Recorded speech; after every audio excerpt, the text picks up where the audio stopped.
I'm trying to fix the Mercedes carb issues. It starts pretty okay now, and I tried rebuilding this automatic choke mechanism because this one's all free the way it's supposed to be, but this one's really sticky, and this one's just dumping gas out the top.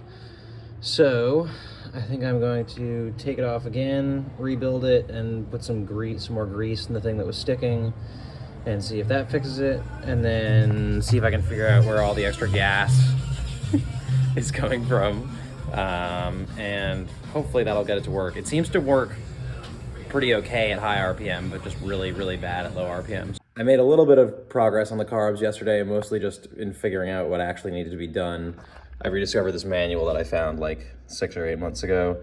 That's super useful, but all the photos are like impossible to see what's going on in.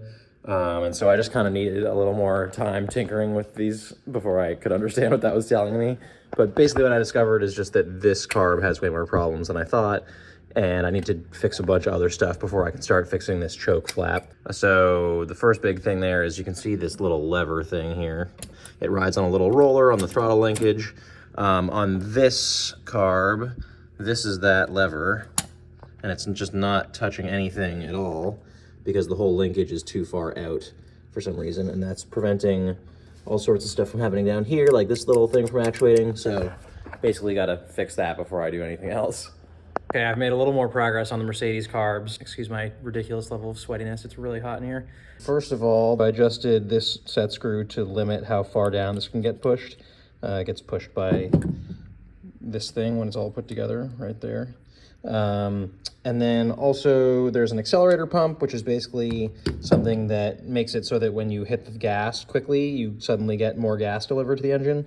And that's through this little push downy thing. And you can adjust this lever to control how much gas you get. So I had to look up the spec for that and adjust that. And the last thing I've been working on that I've not finished yet is basically this thing is called a float, and it floats in here because this gets filled with gas and controls how much gas comes in so that the carb doesn't flood, but you have enough gas to power everything.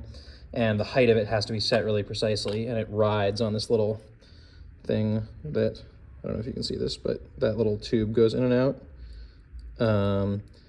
So you have to set it to the right height with a washer of the right thickness, which this is not. So I'm trying to figure that out, but I'm glad to be getting somewhere, and I've always kind of felt like carburetors were just too complicated for me to ever actually understand what's going on. But with this one, I feel like I'm finally kind of getting the hang of it, which is cool.